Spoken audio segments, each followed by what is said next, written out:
Muy bien, buenos días a todos. Nos corresponde como primera charla del 2022 abordar un tema que es de interés y en la medida que vayamos recorriéndolo, eh, no solamente a los psicólogos clínicos, sino a todo tipo de personas que profesionalmente abordan la conducta de los seres humanos, va a ser de mucho interés porque toca muchas fibras en todo orden.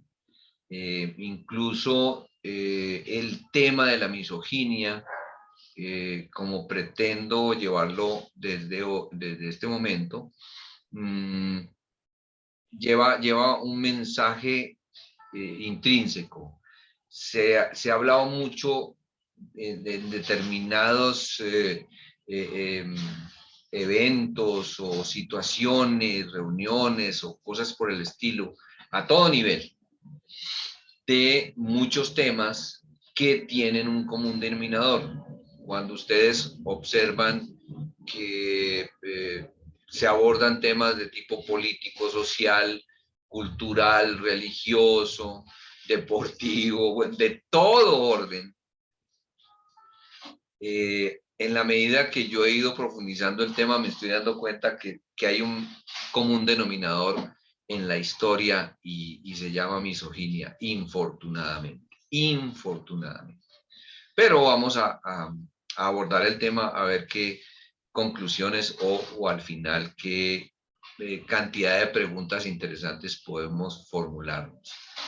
Yo he propuesto para el tema misoginia dos, dos abordajes yo, en secciones diferentes. El primer abordaje voy a intentar hacerlo como tocando las definiciones y ciertas cosas que tenemos que por lo menos tener claridad, de ponernos de acuerdo de qué significa misoginia.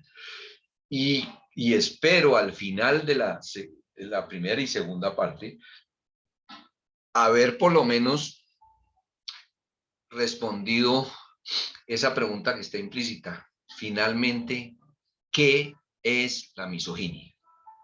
Porque al final ustedes se van a dar cuenta que se toca en todo lado, penetra todos los órdenes de tipo humano, pero no hay una definición precisa de qué es lo que es.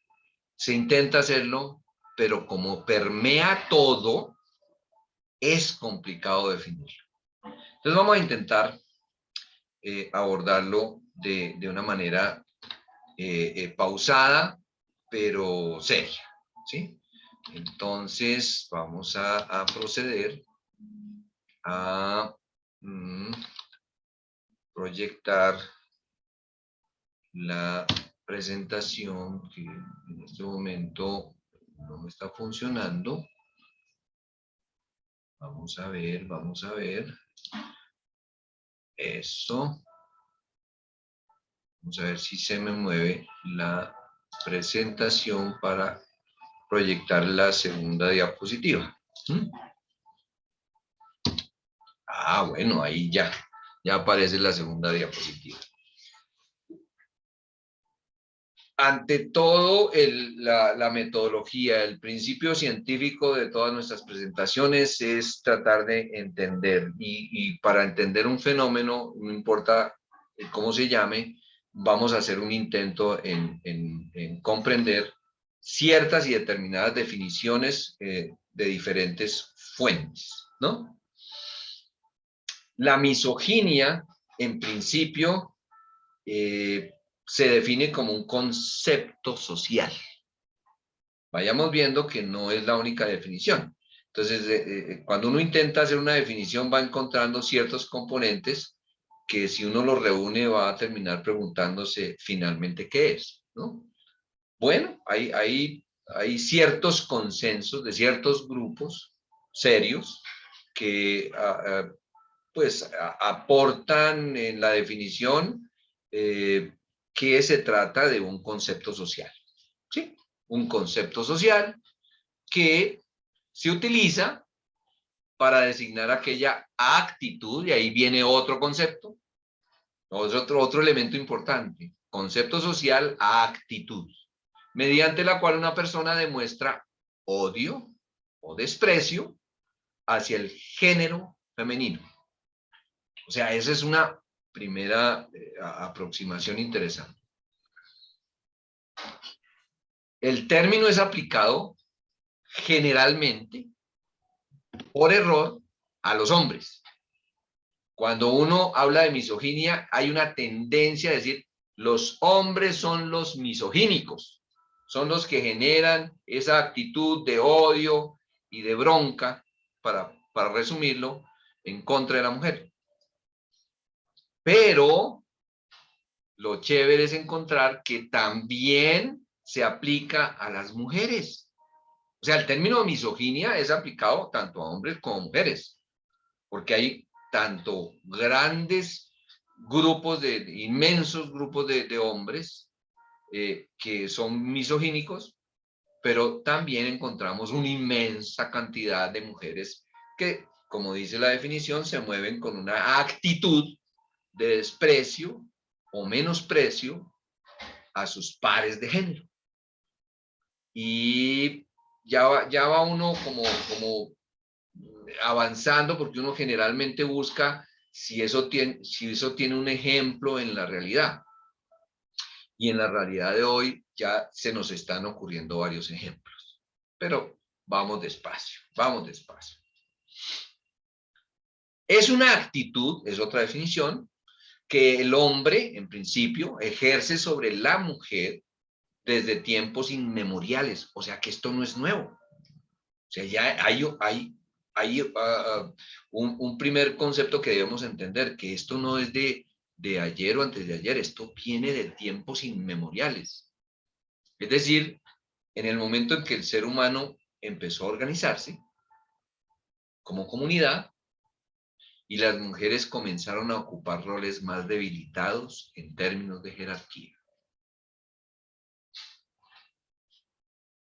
¿Ok? Entonces, aquí vale la pena empezar a hacerse una cantidad de preguntas. Uno, ese fenómeno que está dentro de la definición de misoginia, la primera vez que los hombres, o sea, la humanidad empezó a organizarse desde el punto de vista de comunidad, ya desde ese momento había una cierta claridad en que había hombres y había mujeres, o varones, hembras, como quieran llamar. Pero cada uno empezó a asumir unas ciertas cantidades de roles, asignaciones, como los roles en la parte laboral.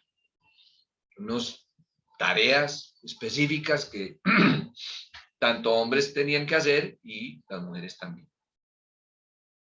Pero desde tiempos inmemoriales viene una primera tendencia a asignar roles más debilitados, no porque no lo pudieran hacer, sino en términos de jerarquía. Casi que de una manera un poquito satírica, yo diría que algún hombre profundamente idiota le dio por decir que él está de primeras en la jerarquía y la mujer está de segundas. Hubiera podido ser diferente, o sea, al revés. Pero ese es el fenómeno que se reconoce que surgió en la antigüedad. El término misoginia, ¿de dónde viene? Eso sí ya es mucho más concreto. Del griego, que si lo combinan, ustedes lo separan en dos, como está escrito ahí en la presentación, pues sale la combinación y el mensaje. Odiar, por un lado, despreciar, miseo, y giné, que significa mujer o femenino. Por eso es que hoy día tenemos unas derivaciones en palabras que nosotros utilizamos en la parte incluso médica, ginecología. Eso viene de ahí. Ese es el origen de la palabra misoginia. Entonces vamos a utilizar la palabra para denominar o ponerle digamos, un label al individuo que ejerce un desprecio por la mujer. Ese desprecio también va acompañado muchas veces de críticas que denotan odio, menosprecio, no solamente a las actitudes, a las respuestas de las mujeres, sino a su rol. O sea, va más allá de la conducta de respuesta de la mujer. Estoy hablando como psicólogo conductista, ¿no?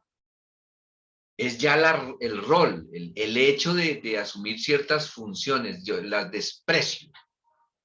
Desprecio ese rol, esas funciones que tiene usted por el solo hecho de ser mujer. ¿Mm? Y sobre todo que es permanente, eso está constante, es como un software que está ahí permanentemente dentro de la sociedad. Imagínense. También está definido como un problema. O sea, la misoginia, acuérdense, hay ciertas cosas. La misoginia, hay una definición.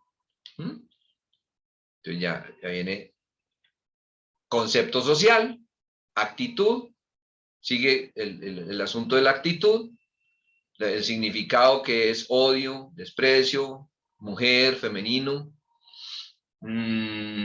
Y ahora ya ingresa otro concepto para definir misoginia. Es un problema.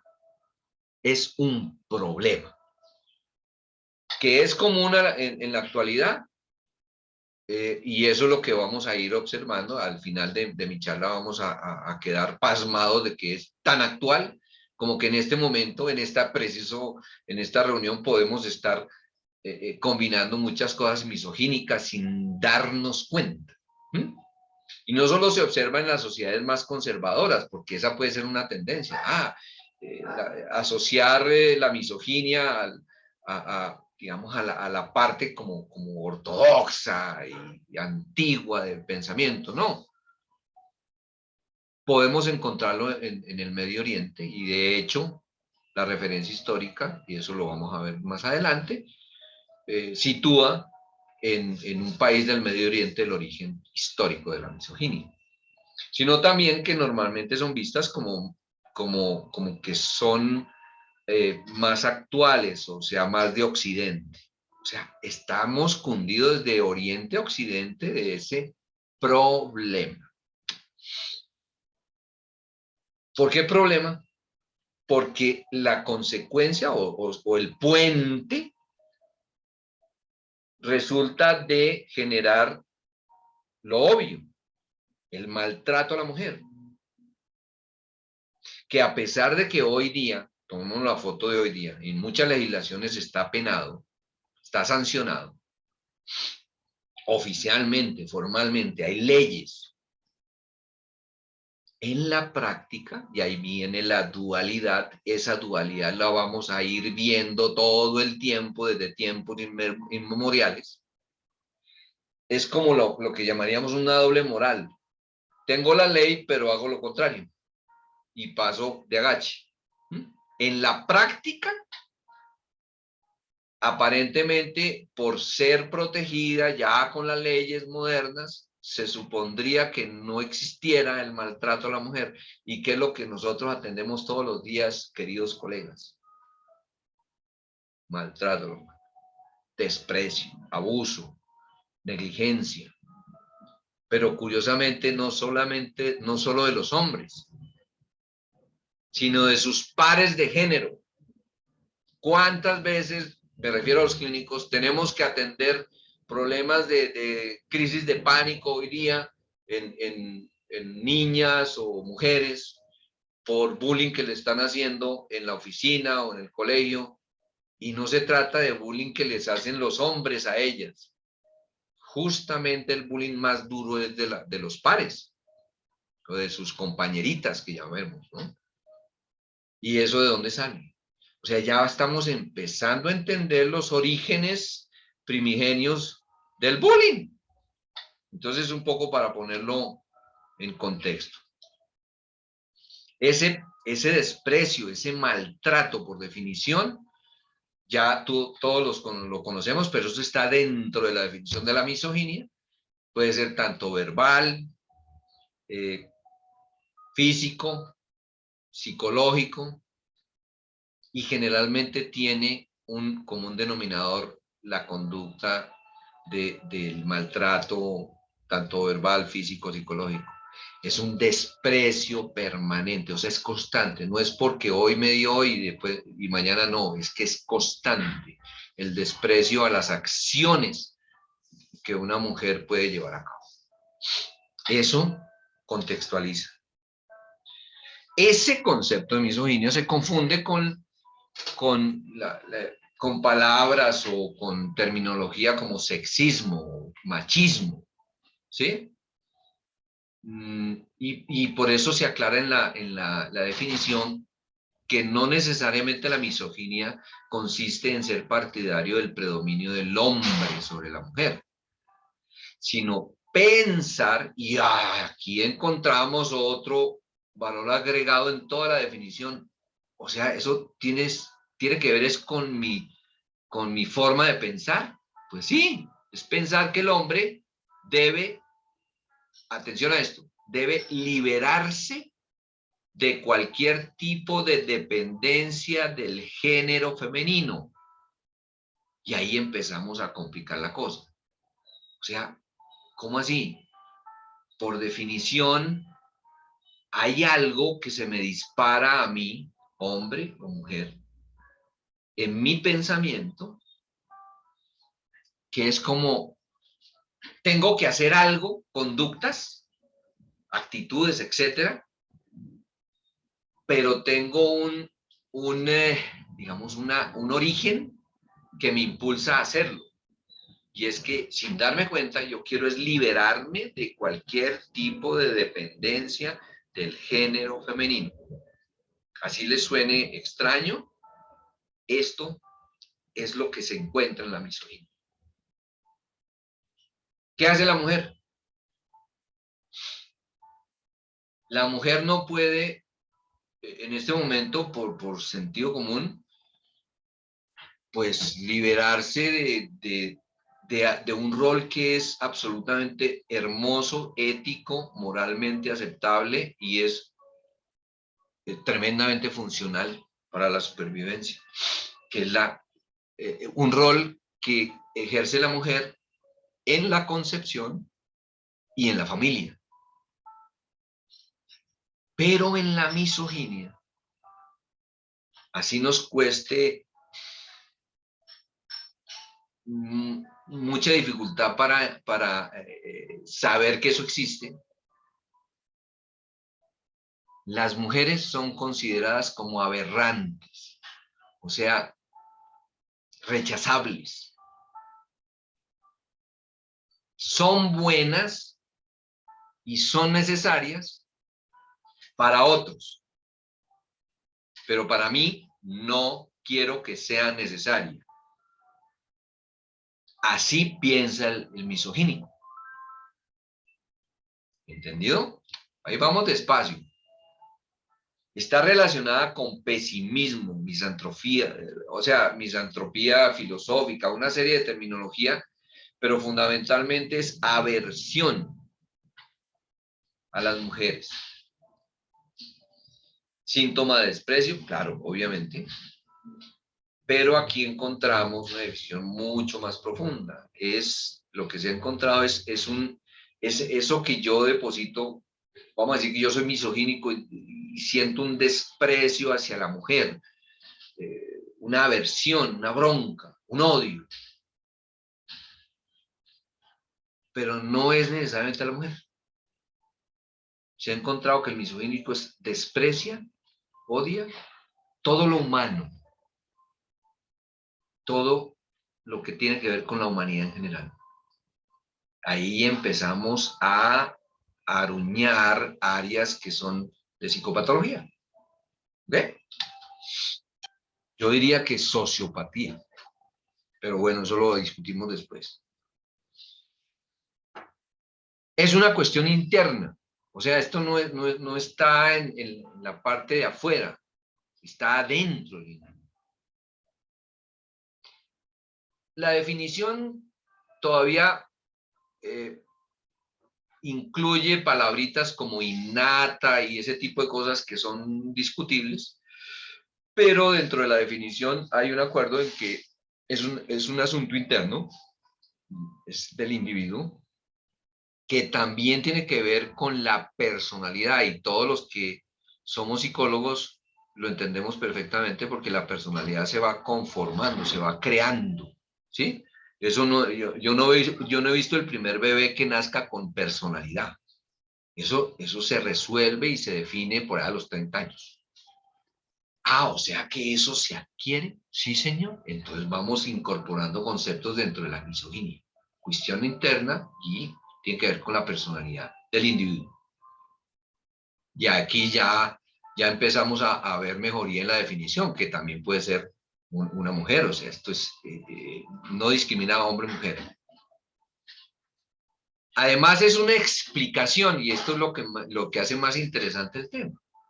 Es una explicación al porqué del rechazo a la, por ejemplo, homosexualidad en los varones.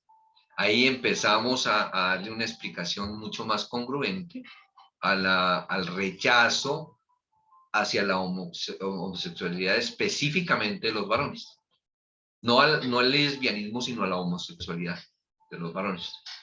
¿Mm? Porque fundamentalmente hay una carga de valores desvalorativos. Puede sonar un pleonasmo ahí, pero es a propósito.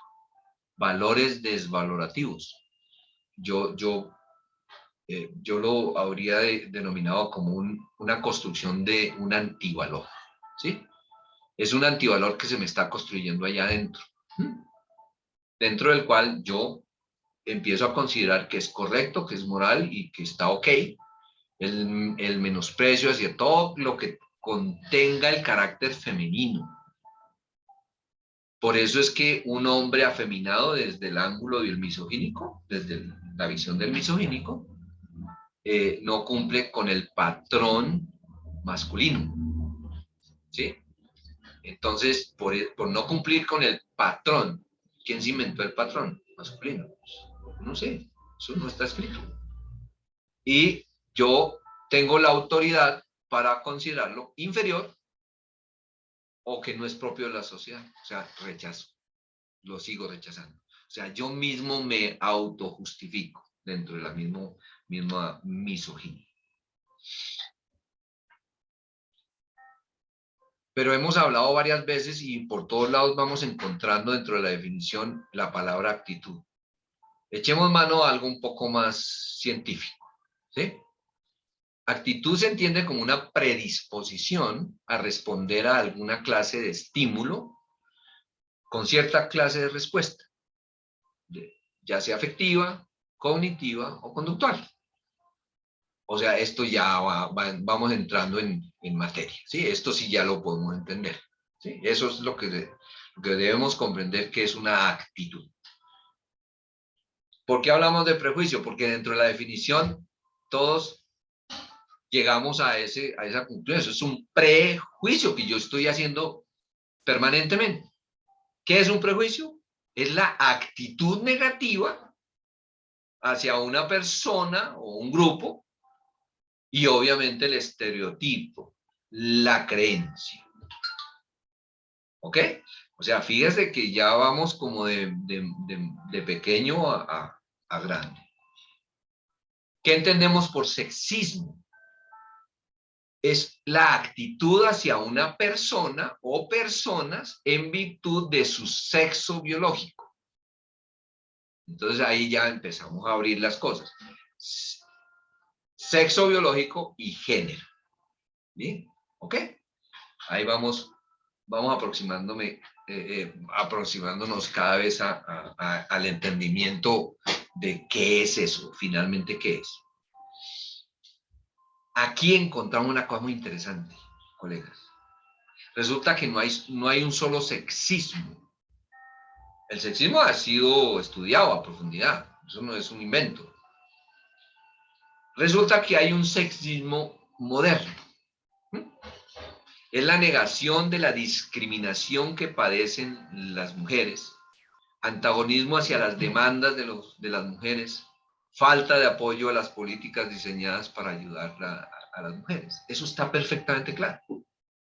Es un sexismo moderno. Pero entonces, si hablamos de un sexismo moderno, pues tenemos que ponernos en sintonía. Ah, o sea que hay un nuevo y un viejo sexismo. Resulta que sí.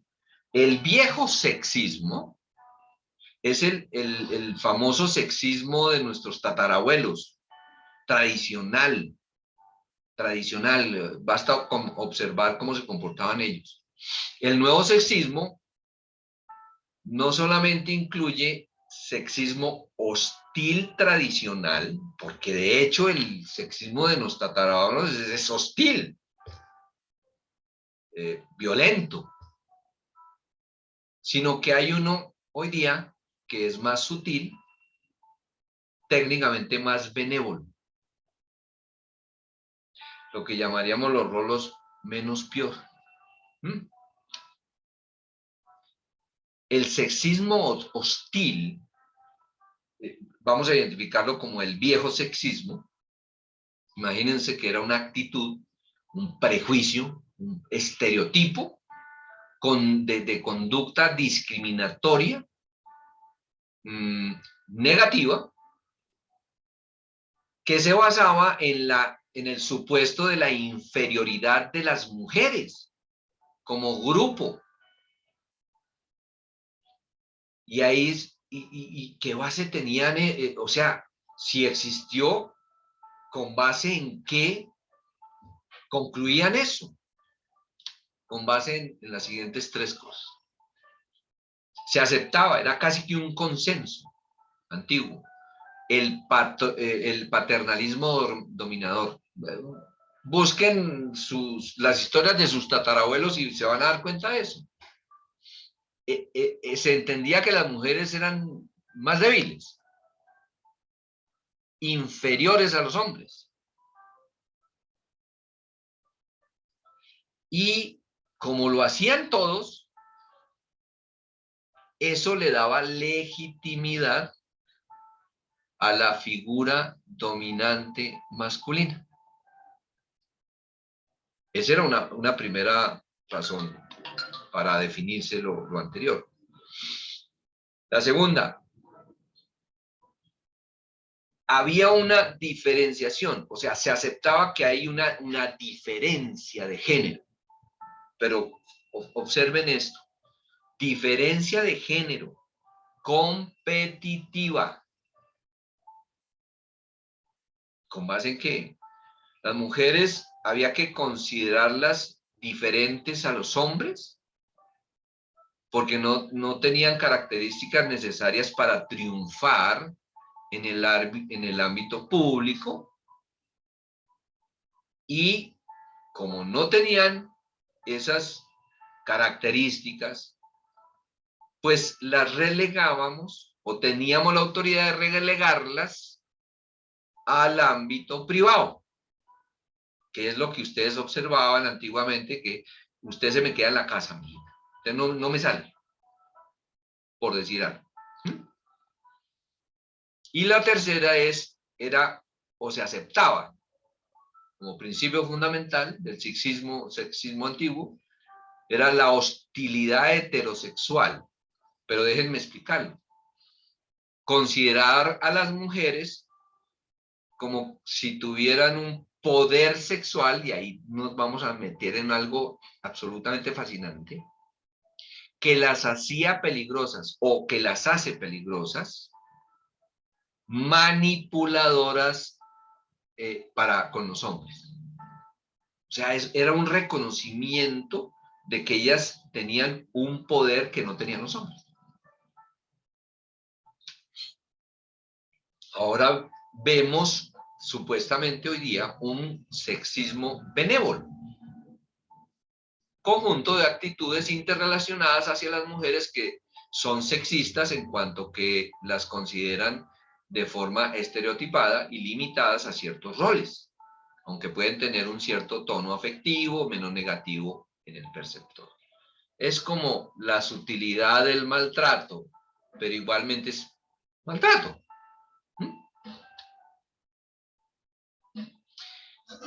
Identifiquemos para que posteriormente lo detectemos. Sexismo benévolo. ¿Cuáles son esos componentes básicos? Nuevamente un paternalismo, pero esta vez sí protector. Considerar que el hombre cuida y protege a la mujer como un padre. Yo te tengo que, tú eres mi esposa, mi mujer, pero yo soy tu papá. Sexismo benévolo. Diferenciación de género, ahí yo me meto en el género. Complementario. Es considerar que las mujeres tienen por naturaleza muchas características positivas y complementan las características que tienen los hombres. Eso suena como muy inocente, pero de hecho tiene un venenito y es una diferenciación de género. Y tercero, la intimidad heterosexual. Póngale cuidado. Considerar la dependencia diádica de los hombres respecto de las mujeres. O sea, los miembros del grupo dominante dependen de los miembros del grupo subordinado, ya que los hombres dependen de las mujeres para criar a sus hijos y satisfacer sus necesidades sexuales. Tal cual.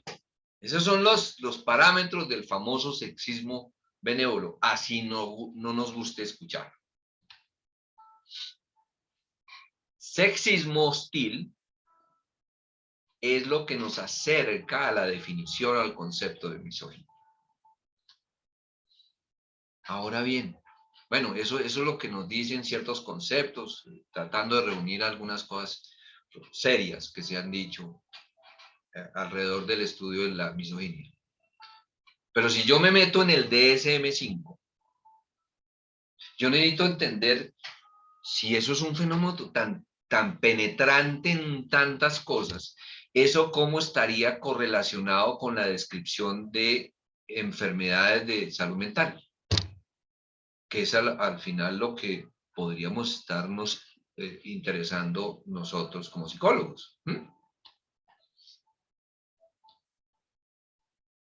Tenemos entonces que ver cuáles son los criterios que se utilizan en el DSM-5 para hablar de diferencias de género. Le damos casi a la letra. Se han determinado las diferencias sexuales y de género. Obviamente ya empezamos a entender que hay unas diferencias en el sexo y hay unas diferencias en el género. Ya estamos hablando del DSM-5, clasificación de trastornos y enfermedades de tipo mental, que guardan relación con las causas y la expresión de varias afecciones médicas, incluidos determinados trastornos mentales. Bueno, ahí nos vamos poniendo de acuerdo.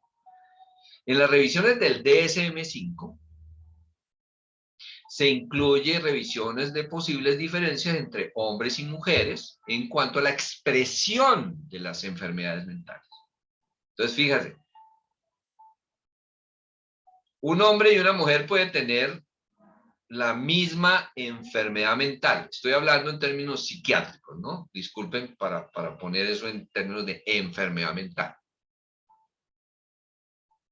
Pero el DSM-5 se cuida de advertir que la misma enfermedad mental puede ser expresada de una manera diferente entre hombres y mujeres, porque hay unas diferencias de sexo y de género. Ahí vamos bien. En términos de nomenclatura, las diferencias de sexo son las variaciones atribuidas a los órganos reproductivos del individuo. La famosa XX o XY desde el punto de vista genético. ¿Listo? Ahora las diferencias de género son las variaciones que resultan tanto del sexo biológico como de la autorrepresentación del individuo. ese tema fue cubierto en el 2021 por Medinet en unas excelentes presentaciones de los colegas, incluidas las consecuencias sociales, conductuales, psicológicas del género percibido en uno mismo. Ya hay una diferencia. El término diferencias de género se usa en el DSM-5 porque la mayoría de las veces las diferencias entre hombres y mujeres se deben tanto al sexo biológico como a la autorrepresentación individual. Hay algunas diferencias que se basan solamente en el sexo biológico. El género puede influir en las enfermedades de varias maneras. Puede determinar si el individuo está en situación de riesgo de padecer determinado trastorno. Es casi como el sentido común aplicado al sexo biológico. Ejemplo, el trastorno disfórico premenstrual le corresponde al sexo femenino. No aplica al sexo masculino. Eso es un ejemplo clarísimo, ¿no? El género puede moderar el riesgo general de presentar un trastorno. Marcadas diferencias de género en las tasas de prevalencia e incidencia de determinados trastornos mentales. ¿Cómo es eso? Bueno, abordemos el tercer criterio. Puede influir en la probabilidad de que los síntomas particulares de un trastorno sean experimentados por el individuo. Cojamos el TDAH. Es un ejemplo de trastorno que tiene una presentación, una manifestación típica diferente entre niños y niñas. Para los que no sabíamos eso, no es lo mismo interpretar la expresión, o sea, las conductas de un TDAH niño de un TDAH niña. Entonces, ahí hay que hablar de diferencias de género o sexo. ¿Listo? Tiene probablemente otros efectos sobre la experiencia del trastorno que serían indirectamente relevantes para el diagnóstico psiquiátrico. O sea, no se queda solamente con esas variables. Síntomas que se observen más fácilmente en los hombres o en las mujeres. Eso contribuye para que la prestación de un servicio, el DSM-5 es una herramienta para prestar un servicio. Acuérdense. Ejemplo, es mucho más probable, eso ya está documentado, es mucho más probable que las mujeres reconocen el trastorno depresivo o el trastorno bipolar o el trastorno de ansiedad. Eso está documentado, eso lo vemos todos los clínicos a diario en los consultorios. La mujer tiende a reconocer mucho más frecuentemente eso que el hombre. Por lo tanto, aceptan con mayor frecuencia padecer una lista más completa de síntomas que los hombres. Eso ya crea una diferencia de sexo o de hombre en el abordaje de las enfermedades mentales. Cosas como acontecimientos del ciclo reproductivo, las variaciones estrogénicas. Esos son diferencias de género en términos de riesgo y expresión de la enfermedad. Hay un especificador, por ejemplo, de inicio en el posparto que aplica a un episodio depresivo maníaco y obviamente que es una temporalidad, o sea, de momento, pero se presenta en la mujer. No tiene sentido diagnosticarlo en el hombre por sustracción de materia, ¿sí? En el caso del sueño, la energía, son con mucha frecuencia alteraciones que se presentan en el posparto. Por lo tanto, adquieren mayor o menor confiabilidad diagnosticarlas en la mujer o puerperal o en su momento respectivo. O sea, el DSM-5 nos ayuda como herramienta a hacer diagnósticos específicos aplicando diferencias de sexo o de género. El DSM-5 se ha esforzado por también mostrar información sobre el género en diferentes niveles. Hay síntomas específicos que tienen que ver con el género. También se han añadido ahí en el DSM-5. El caso de los problemas perinatales, esos ya tienen que ver con la mujer. Otros aspectos, por ejemplo, que tienen que ver con diagnóstico y género, los puede encontrar en un capítulo completo que aborda aspectos diagnósticos relacionados con el género. O sea, lo que aquí pretendo demostrar hasta este momento es que no solamente ante una definición que más o menos ha consensuado en ciertos aspectos, que nos hacen más bien generar preguntas de qué finalmente es eso, la misoginia, ya el DSM-5, que podríamos decir que es un consenso psiquiátrico para definirle el diagnóstico de la salud mental, también incorpora muchísimos aspectos del tipo de diferencias de sexo y de género. O sea, el fenómeno de las diferencias de sexo y género está totalmente inserto en nuestra sociedad. Ese es básicamente el mensaje final. ¿Sí? Hasta aquí la parte número 1, misoginia, colegas. Y les anticipo que la parte número 2 es fascinante, simplemente fascinante. Miren lo que vamos a ver en la parte 2. Es una aproximación histórica de la misoginia. Y les anticipo, es espectacular. Simplemente porque las cosas que nos cuenta la historia alrededor de la misoginia son lo mínimo espeluznantes.